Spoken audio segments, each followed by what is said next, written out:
പെപ്കോ പ്ലാന്റിന്റെ പുതിയൊരു വീഡിയോയിലേക്ക് ഏവർക്കും സ്വാഗതം. ഇന്നത്തെ വീഡിയോ എന്ന് പറയുന്നത് കുറ്റിക്കുരുമുളകിന് നമ്മൾ കൊടുക്കുന്ന ഫോളിയാർ സ്പ്രേനെ കുറിച്ചിട്ടും അത് എത്ര കൊടുക്കണമെന്നും അത് ഏത് ടൈമിൽ കൊടുക്കണമെന്നും അതുപോലെ തന്നെ പച്ചില വളം നിർമ്മിച്ചിട്ടാണ് നമ്മളിവിടെ ഫോളിയാർ ആയിട്ട് ഇവിടെ കൊടുക്കുന്നത്. അപ്പോൾ ആ വളം നിർമ്മിക്കാൻ കഴിയാത്തവർക്ക് എന്തെല്ലാം കാര്യങ്ങൾ ചെയ്തു കൊടുക്കാം എന്നുള്ളതും ഈ ഒരു വീഡിയോയിൽ പറയുന്നുണ്ട്. അതുകൂടാതെ നമ്മൾ കണ്ടെത്തിയിട്ടുള്ള പുതിയ വെറൈറ്റി കുരുമുളകുകളും കൂടി ഈ ഒരു വീഡിയോയിൽ കാണിക്കുന്നുണ്ട്. എന്തായാലും വീഡിയോ കാണുന്നതിന് മുമ്പായിട്ട് നിങ്ങൾ ആദ്യമായിട്ടാണ് ചാനൽ കാണുന്നവരാണെങ്കിൽ സബ്സ്ക്രൈബ് ചെയ്യാനും അതുപോലെ വീഡിയോ ഇഷ്ടപ്പെട്ടാൽ ലൈക്ക് ചെയ്യാനും മറക്കരുത്. നമുക്കിനി വീഡിയോ കണ്ടു നോക്കാം. ഇത്രയുള്ള ചെടിക്കൊക്കെ ആണെങ്കിൽ നമ്മൾ 12 ദിവസം കൂടുമ്പോൾ, ഒരു വർഷം വരെ ഉള്ളതൊക്കെ നമുക്ക് ഒരു 17 ദിവസം കൊടുക്കും. ആ ഒരു വർഷത്തിന് കൂടുതലായിക്കുന്നുണ്ടെങ്കിൽ നമ്മൾ 12 ദിവസം കൂടുമ്പോൾ കൊടുക്കും. ഇതാണ് നമ്മൾ ഉണ്ടാക്കിയ വളം. നമുക്കിവിടെ നമ്മൾ കണ്ടെത്തിയ സമയം 11 മണി മുതൽ 12 മണി വരെയാണ്. ഇതാണ് നമ്മൾ ഉണ്ടാക്കുന്ന വളം. ഇത് നമ്മൾ 100 മില്ലിയാണ് എടുക്കുന്നത്. ഇത് നമ്മൾ ഉണ്ടാക്കിയ വളമാണ്. ഇതിൽ നമ്മൾ 100 മില്ലിയാണ് എടുക്കുന്നത് 10 ലിറ്റർ വെള്ളത്തിലേക്ക്. അപ്പൊ ഇത് അരിക്കൊന്നും വേണ്ട? ഇത് അരിക്കും നമ്മൾ ഇതിലടിച്ചാൽ മതി. എന്തില്? അരിപ്പേര്.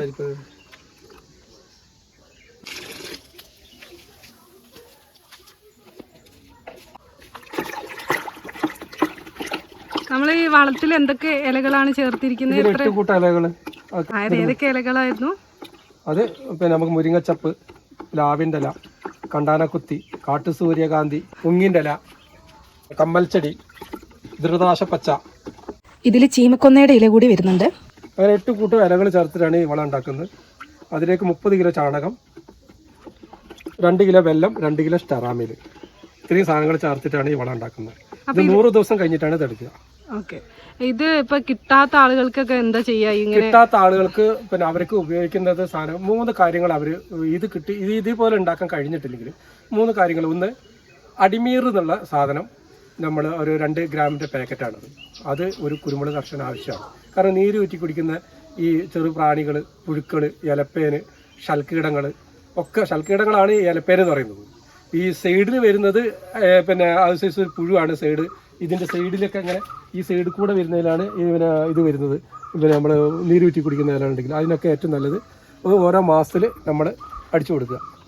അടിമീർ 8 ലിറ്റർ വെള്ളം, ഒരു 2 ഗ്രാം പാക്കറ്റാണ് അത്. പിന്നെ 8 ലിറ്റർ വെള്ളത്തിലേക്ക് നമ്മൾ അടിച്ചു കൊടുക്കുക. അപ്പോൾ നമുക്ക് അങ്ങനത്തെ കുറേങ്ങൾ, കീടങ്ങൾ, ഈ പറ്റി പിടിക്കുന്ന പേന്, ഇതൊക്കെ പോയി കിട്ടും.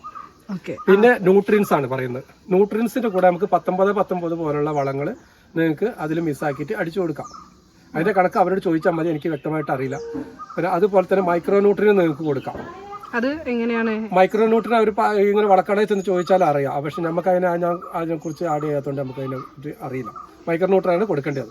പിന്നെ നമുക്ക് വേണ്ടതെന്ന് വെച്ചിട്ടുണ്ടെങ്കിൽ ഓരോ വളരെ വ്യത്യാസങ്ങൾ, ബോറോണിൻ്റെ കുറവുകളൊക്കെ കാണിക്കും. അപ്പോൾ നമ്മൾ ബോറോണിൻ്റെ കുറവ് വരികയാണെങ്കിൽ 200 ഗ്രാം എരിക്കിൻ്റെ ഇല 200 ലിറ്ററിലേക്ക് അരച്ച് ചേർത്തിട്ട് അത് കലക്കിയിട്ട് ഒരു കുറച്ച് ദിവസം വയ്ക്കുക. ഒരു 10-12 ദിവസം വെച്ചിട്ട് അത് നമ്മൾ സ്പ്രേ കൊടുക്കുകയാണെങ്കിൽ നമുക്ക് ബോറോണിൻ്റെ കുറവ് വരും. പിന്നെ കുറവ് നികത്താൻ പറ്റും. പൊട്ടാസ്യം എന്ന് പറഞ്ഞാൽ ഇതിൻ്റെ വക്കുകൾ ഇങ്ങനെ പുള്ളിയ പോലെ ഉണ്ടാവും. അപ്പോൾ ഉള്ളിൽ വരും. അപ്പോൾ തിരി വരാതിരിക്കാനൊക്കെ വരുമ്പോൾ നമ്മൾ ആ പൊട്ടാസ്യത്തിന് എന്ത് ചെയ്യുക, ഈ തിരി വരുന്നതിൻ്റെ കുറച്ച് മുന്നേ, അതായത് ഈ ഉത്ഭവം, ഏത് ഉത്ഭവം എന്ന് പറഞ്ഞാൽ ഇതിങ്ങനെ വരും. ഇതിപ്പോൾ തിരി ഇവിടെ വന്ന് ചാടിയിട്ടുണ്ട്.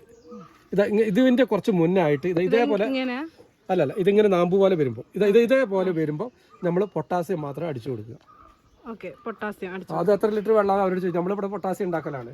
അപ്പോൾ അത് അടിച്ചു കൊടുത്തിട്ടുണ്ടെങ്കിൽ നമുക്ക് ഫുള്ള് തിരികളൊക്കെ വന്ന് പിന്നെ മണികൾ പിടിക്കാനൊക്കെ സാധ്യത കൂടുതലാണ്. നമ്മളിവിടെ പൊട്ടാസ്യത്തിന് വേണ്ടിയിട്ട് എന്താ ചെയ്യുന്നത്? നമ്മളിവിടെ 10 കിലോ പഴം, ചീഞ്ഞപ്പഴവും 1 കിലോ വെല്ലം കൂടി ഇട്ട് 10 ലിറ്റർ വെള്ളത്തിലിട്ട് 20 ദിവസം കഴിഞ്ഞിട്ട് 1 ലിറ്റർ എടുക്കുക.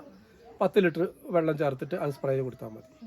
ഈ നമ്മൾ ഉണ്ടാക്കി ഇപ്പോഴത്തെ വളം എന്ന് പറയുന്നത് 17 ദിവസം കൂടുമ്പോഴല്ലേ ഇതിങ്ങനെ? ഇതിപ്പോൾ നമ്മൾ 17 ദിവസം ഉണ്ട്, 12 ദിവസം ഉണ്ട്. അപ്പോൾ ഓവർ ഇത്രയുള്ള ചെടിക്കൊക്കെ ആണെങ്കിൽ നമ്മൾ 12 ദിവസം കൂടുമ്പോൾ, ഇതിൻ്റെ കുറച്ച് ചെറിയ രീതിയിൽ വരുമ്പോൾ FT കുറച്ചിട്ടാണെങ്കിൽ നമ്മൾ പിന്നെ ചെറിയ അധികം വർഷമാകാത്ത, അതായത് ഒരു വർഷം വരെ ഉള്ളതൊക്കെ നമുക്ക് ഒരു 17 ദിവസം കൊടുക്കും. ആ ഒരു വർഷത്തിന് കൂടുതലായിക്കുന്നുണ്ടെങ്കിൽ നമ്മൾ 12 ദിവസം കൂടുമ്പോൾ കൊടുക്കും. ഇത് ചെടിയുടെ ഇലകൾക്കും കൊടുക്കണം, താഴെ ഇതിന് പിന്നെ ചുവട്ടിലും കൊടുക്കണം. 2 രീതിയിൽ. ഇത് ഇലകൾ കൂടെ കൊടുത്താലും മതി. ഇലകൾ കൂടെ ചുവട്ടിൽ ഒഴിച്ച് കൊടുക്കുക. ഒരു പ്രാവശ്യം ചുവട്ടിൽ കൊടുത്തു കഴിഞ്ഞാൽ നമുക്ക് ഒരു പ്രാവശ്യം സ്പ്രേ ആയിട്ട് കൊടുത്താൽ മതി. അപ്പോൾ ഈ ടൈം എന്ന് പറയുന്നത് ഓരോരുത്തർ പരീക്ഷണം നടത്തിയിട്ട് ചെയ്യുക. അതായത് നമ്മൾ ഡോക്ടർമാരൊക്കെ പറയില്ലേ, നിങ്ങൾ ഈ ഒരു ഗുളിക നമ്മളോട് രാവിലെയും വൈകിട്ട് ഉച്ചക്കെന്ന് പറയും. അപ്പോൾ ചില ഗുളിക നമ്മളോട് പറയില്ലേ, നിങ്ങൾ 7 മണിക്ക് തന്നെ കഴിക്കണം. ചില നമ്മൾ പറയില്ല നിങ്ങൾ 2 മണിക്ക് തന്നെ കഴിക്കണം, അല്ലെങ്കിൽ ഈ സമയത്ത് ഭക്ഷണത്തിന് മുന്നേ ഭക്ഷണത്തിന് ശേഷം എന്നൊക്കെ പറയുന്നില്ല. ആ രീതിയിൽ തന്നെ ഇത് ഓരോ കൃഷിക്കാരൻ്റെ കൃഷിയിടത്തിന് വ്യത്യസ്ത രീതിയായിരിക്കും. പിന്നെ ആ മണ്ണിൻ്റെയും ആ ചെടികളൊക്കെ വ്യത്യസ്തത ആയിട്ട് കാണിക്കും. അപ്പോൾ ആ കാലാവസ്ഥ ഒക്കെ കാണിക്കും. എനിക്കിവിടെ ഇപ്പം നല്ല വെയിലാണ്. ഇപ്പോൾ ആരും ഇപ്പോൾ കൃഷി വകുപ്പ് നമ്മളോട് പറഞ്ഞ് ഈ വെയിലത്ത് അടിക്കരുത്, അങ്ങനെ അടിക്കും. ഇപ്പോൾ ഞാൻ അടിക്കാൻ പോവുക. എൻ്റെ ചെടിക്ക് ഇപ്പോൾ 11:10 11:20 ആയിട്ടുണ്ടാവും സമയം. 11 മണീൻ്റെ ഉള്ളിൽ 12 മണി വരെ നമ്മുടെ സമയം. അപ്പോൾ അതിലൊരു 10 ചെടിയാണ് നിങ്ങൾ അടിക്കുന്നത്, അതിൻ്റെ എഫക്റ്റ് കറക്റ്റാണ്. ചിലവർക്ക് രാവിലെ 7 മണിക്കായിരിക്കും, ചിലവർക്ക് 6 മണിക്ക് മുതൽ 7 മണി വരെ ആയിരിക്കും, അങ്ങനെ 8 മണി മുതൽ 9 മണി വരെ ആയിരിക്കും. അങ്ങനെ വ്യത്യസ്ത രീതിയായിരിക്കും ഓരോ കൃഷിയിടത്തിൻ്റെ വളങ്ങൾ. അതിൽ പിന്നെ ഈ നമ്മുടെ കാർബണിൻ്റെ ഏറ്റക്കുറച്ചിലൊക്കെ ഉള്ള സ്ഥലങ്ങൾ കുറേ വ്യത്യാസങ്ങൾ അവിടെ വരുന്നുണ്ട്. അപ്പോൾ നമ്മളത് ആ ടൈം നമ്മൾ പഠിക്കുക, ആ ചെയ്ത് നമ്മൾ ക്രോത്തിങ് പഠിച്ചതിന് ശേഷം മാത്രം ഇതിന് ആ സമയത്ത് ചെയ്ത് കഴിഞ്ഞാൽ അതിലൊരു മാറ്റം ഉണ്ടാവും. കർഷകരോട് നമ്മൾ നിർബന്ധിച്ച് ചെയ്യണമെന്നല്ല പറയുന്നത്. നിങ്ങൾ ആ ഒരു കർഷകൻ പരീക്ഷണ ആയിട്ട് മാറണം. ഇന്നലെ ആ കർഷകൻ പലതും കണ്ടെത്താം. അങ്ങനെ അത് ചെയ്ത് നോക്കിയിട്ട് വിജയിക്കുകയാണെങ്കിൽ അതുപോലെ ചെയ്യാനാണ് പറയുന്നത്. നമുക്കിവിടെ നമ്മൾ ചെയ്തിട്ട് വിജയിച്ചൊരു കാര്യമാണ് ഇത്. അപ്പോൾ ഇതിൻ്റെ വാവട്ടം തുറക്കുന്നത് ഇപ്പോൾ ആളാണ്. എനിക്ക് ഈ 11 മണിക്കാണ് എൻ്റെ കൃഷിയിടത്തിലെ ഇലകൾക്ക് വാവട്ടം തുറക്കുന്ന സമയം നമ്മൾ കണ്ടെത്തിയത്. നമ്മൾ ആ സമയത്തെ കൊടുക്കുന്നത്. ആ സമയത്ത് കൊടുക്കാനുള്ള മാറ്റം ഉണ്ടാവും. ഇനിയിപ്പോൾ ടപ്പ് എന്ന് പറഞ്ഞിട്ട് തിരി വരാൻ പോവുകയാണ്. ഇത് തിരി കണ്ടില്ലേ? ഇത് കണ്ടോ തിരി എങ്ങനെ വരുന്നത് നോക്കിയാൽ നിങ്ങൾ ഇവിടെ മനസ്സിലാക്കും. ഇത് കണ്ടോ, അടുപ്പിച്ച് കാണിച്ചു തിരി വരുന്നതാണ്. ഒരു മുട്ട തന്നെ എത്ര വരുന്നത്. പോളിയാർ രീതിയിൽ കൊടുക്കുന്ന വളങ്ങൾ നമ്മളത് കൃഷിക്കാരൻ കണ്ടെത്തി ആ സമയം. ഇതിന് വാവട്ടമുണ്ട്, ഏത് സമയം വലിച്ചു വാരി കൊടുത്തിട്ട് കാര്യമല്ലേ. അപ്പോൾ ഇതിന് കൊടുക്കുന്ന ആ ടൈമൊക്കെ നമ്മൾ പ്രത്യേകം മനസ്സിലാക്കിയിട്ട് കൊടുക്കുക. അപ്പോൾ അതിനുള്ള മാറ്റങ്ങൾ വരും. നിങ്ങൾ ഇതൊക്കെ 6 മണിക്ക് അടിക്കുക, 7 മണിക്ക് അടിക്കുക, 8 മണിക്ക് അടിക്കുക, 9 മണിക്ക് അടിക്കുക, 10 മണിക്ക് അടിക്കുക, 11 മണിക്ക്. ചിലവർ തീരെ വിശ്വസിക്കും. ഉച്ചയ്ക്ക് അടിക്കാൻ പറ്റുമോ? ഉച്ചയ്ക്കെന്ന് വെച്ചാൽ 11-ന് 12-ൻ്റെ ഉള്ളിൽ അടിച്ചു തീർക്കുക. അത് പിന്നെ 2 മണിക്ക് ശേഷം അടിക്കാൻ പാടുള്ളൂ. ഈ മഴ ഉള്ളപ്പോൾ ഇല്ലാത്തപ്പോൾ അതൊന്നും പ്രശ്നമൊന്നുമില്ല. എല്ലാ സമയത്തും ഒരു പോളിയാർ നിങ്ങൾക്ക് ശക്തമായ മഴയത്ത് അടിക്കരുത്. ചാറ്റൽ മഴയത്തൊക്കെ നിങ്ങൾ പോളിയാർ എടുക്കുക. അപ്പോൾ ഇലൻ്റെ അടിയിൽ കൂടിയാണ് പെട്ടെന്ന് വലിച്ചെടുക്കുന്നു. ഇലകൾ കൂടെ പെട്ടെന്ന് വലിച്ചെടുക്കും. പക്ഷേ ഈ ടൈം തെറ്റിയിട്ടുണ്ടെങ്കിൽ നമുക്ക് വളങ്ങൾ ചില വളങ്ങൾ കൊടുത്താൽ വിഘടിക്കാനുള്ള സാധ്യത കൂടുതലാണ്. അപ്പോൾ അതൊക്കെ ശരിക്കും ഒരു കൃഷിക്കാരൻ പഠിച്ചതിന് ശേഷം ചെയ്താൽ മതി. ഒറ്റയടിക്ക് നാളെ തന്നെ ചെയ്തിട്ടല്ല. ഇത് ഓരോന്നിൽ ആദ്യം എന്ത് സാധനം നിങ്ങൾക്ക് കയ്യിൽ കിട്ടുകയാണെങ്കിലും അത് ഒരു ചെടിയിലെങ്കിലും ഒരു ചട്ടിയിലെങ്കിലും പരീക്ഷിച്ചിട്ട് വിജയമാണെങ്കിൽ മാത്രം ചെയ്യാം. അതാണ് നമ്മൾ പറയുന്നത്. നമ്മളെ സമയം വെറുതെ വേസ്റ്റ് ആക്കരുത്. ഓരോ കാര്യത്തിലും സ്പ്രേ ചെയ്യാൻ പോവാണ് അല്ലേ? സ്പ്രേ ചെയ്യാൻ പോവാണ്.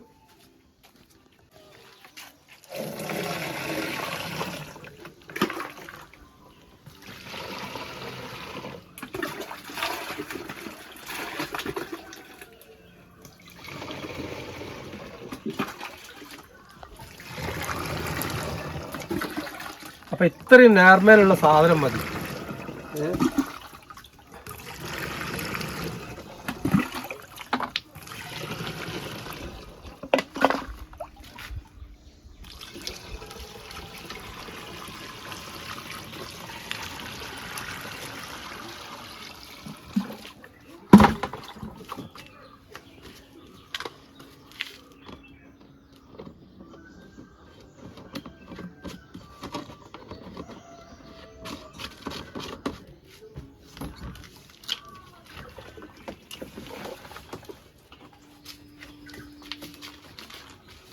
ഇവിടേക്ക്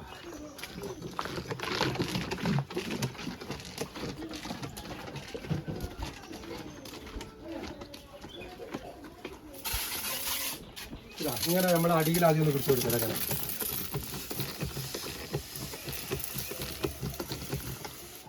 ഇതിപ്പോൾ ഒരു കൃഷി ഓഫീസർ ആരെങ്കിലും വരികയാണെങ്കിൽ പെട്ടെന്ന് ഇതിങ്ങനെ കുത്തുകൾ, ഇത് പ്രകൃതിയിൽ വരുന്ന കുത്തുകളാണ്. ഇതിനൊരു ട്രബിൾ ഈ കൊടികൾക്കില്ല. പക്ഷെ തിരി വരുന്ന നോക്കി എങ്ങനെയാണെന്നുള്ളത് ഇത് കണ്ടോ, പുതിയ ഇതുണ്ടോ. ഈ ഇലകൾക്ക് എന്തെങ്കിലും കുഴപ്പമുണ്ടോ നോക്ക്. ഈ ഇല കണ്ടാൽ കുത്തുകളൊക്കെ ഉണ്ട്, അത് പ്രകൃതിയിൽ വരുന്നതാണ്. ഇത് കേടോ കാര്യങ്ങളോ ഒന്നുമല്ല. കുരുമുളക് മാത്രം തിരിയിൽ ഫുള്ള് മണി പിടിച്ചിട്ട് കിട്ടണം. അതാണ് കുരുമുളക്. അല്ല അവിടെ ഇവിടെ വെച്ചിട്ട് ചിലർ പറയും വെള്ളം മാത്രം നനച്ചു കൊടുത്തിട്ട് വെള്ളത്തിൽ കൂടെ തന്നെ പറയണത്. അപ്പോൾ നമ്മൾ പുഞ്ചത്തിരി അങ്ങനെ ഉണ്ടാകുന്ന അത് നമുക്ക് പറയാനിപ്പോൾ ഇതുവരെ കണ്ടെത്തിയിട്ടില്ല. എങ്കിലും നമുക്ക് പിന്നെ കാറ്റിലാണോ മഴയത്താണോ വ്യക്തമായിട്ട് പഠിക്കാൻ പറ്റിയിട്ടില്ല. കൂടുതലും മഴ പെയ്യുകയാണെങ്കിൽ ഇതിൻ്റെ പൂമ്പൊടി പോകുന്നുണ്ട്. സാധാ മഴ പെയ്യുന്ന പോലെ എല്ലാം സെറ്റ് ആകുന്നുണ്ട്. അപ്പോൾ കൊടും വേനലിൽ നമ്മൾ പുഞ്ചത്തിരി പോലെ ഇഷ്ടംപോലെ കുരുമുളക് മണി പിടിച്ചിട്ടില്ലേ, അനക്കാതൊക്കെ കിട്ടുന്നുണ്ട്. ഈ ഫസ്റ്റില് വരുന്ന കുറ്റിക്കുരുമുളകിന്റെ തിരി അല്ലെങ്കിൽ കുരുമുളകിന്റെ തിരി നമ്മൾ മാറ്റി കളയണം എന്ന് പറയുന്നത് എല്ലാവരും പറയുന്നുണ്ട്. കളഞ്ഞെങ്കിലെ കൂടുതൽ ക്രോത്തിങ്. ഇതൊന്നും കളയാതെ ഉണ്ടായതാണ്, ഒന്നും കളഞ്ഞിട്ടില്ല. ഇത് കളിച്ചു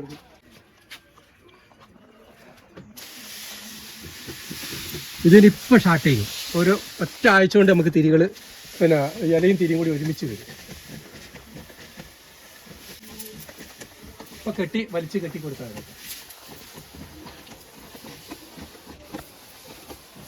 തിരിൻ്റെ ഇതുണ്ടോ ഇതേപോലെ സ്റ്റാർട്ട് തിരാന്ന് പറഞ്ഞിട്ടാണ് തിരി വരുന്നത്. ഇതുണ്ട് ഇതുണ്ട് ഇത് മയിലാടുമുണ്ട്.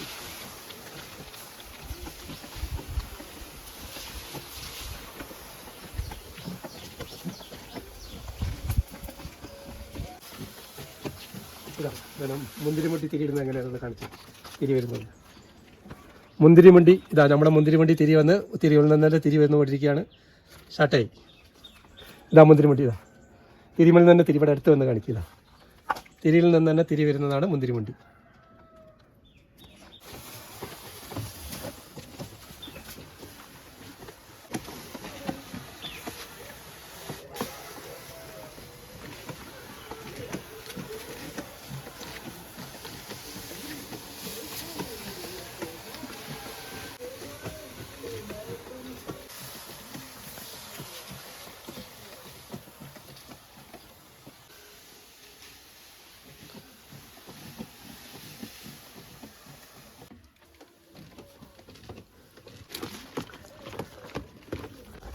ശരി.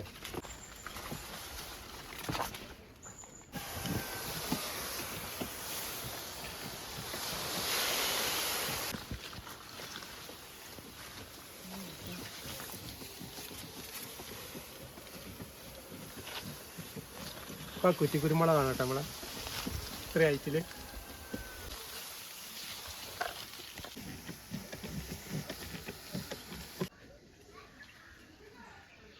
ഏഴ് വര എന്നുള്ളതിൻ്റെ കുരുമുളക് മണികൾ ഇങ്ങനെ പിടിക്കണം. 7 വരെ പറിച്ചു കഴിഞ്ഞാണ് ഇപ്പോൾ വരും തിരികളൊക്കെ. ഇതാണ് തിരിമുറി എന്ന് പറഞ്ഞ കുരുമുളക്. അതിൻ്റെ മണിപ്പെടുത്ത് നോക്കി. പാമ്പൻ എന്നുള്ള കുരുമുളകാണ് ഇപ്പോൾ തിരിയിട്ട് തുടങ്ങി. പാമ്പൻ നല്ല നീട്ടം വരും. ഇത് നീട്ടം ആയിട്ടില്ല. അപ്പുറത്ത് എടുക്ക്.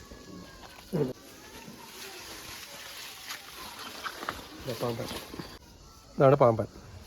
നീളം ആയിട്ടില്ല. പാമ്പൻ. ഇന്നത്തെ വീഡിയോ ഇവിടെ വൈൻഡപ്പ് ചെയ്യുകയാണ്. മറ്റൊരു വീഡിയോയുമായി പെപ്കോ ഫ്രാൻഡ് വീണ്ടും എത്തുന്നതാണ്. പച്ചിലവളത്തിൻ്റെ വീഡിയോ എൻ്റെ സ്ക്രീനിലായിട്ട് കൊടുത്തിട്ടുണ്ട്. നിങ്ങൾക്ക് കുരുമുളകിൻ്റെ വീഡിയോയുമായി ബന്ധപ്പെട്ട് എന്തെങ്കിലും സജഷൻസ് ഉണ്ടെങ്കിൽ അതും കമൻറ്റിലൂടെ അറിയിക്കുക. ഇന്നത്തെ വീഡിയോ ഇവിടെ വൈൻഡപ്പ് ചെയ്യാൻ സമയമായി. മറ്റൊരു വീഡിയോയുമായി പെപ്കോ ഫ്രാൻഡ് വീണ്ടും എത്തുന്നതാണ്. Okay, thank you for watching.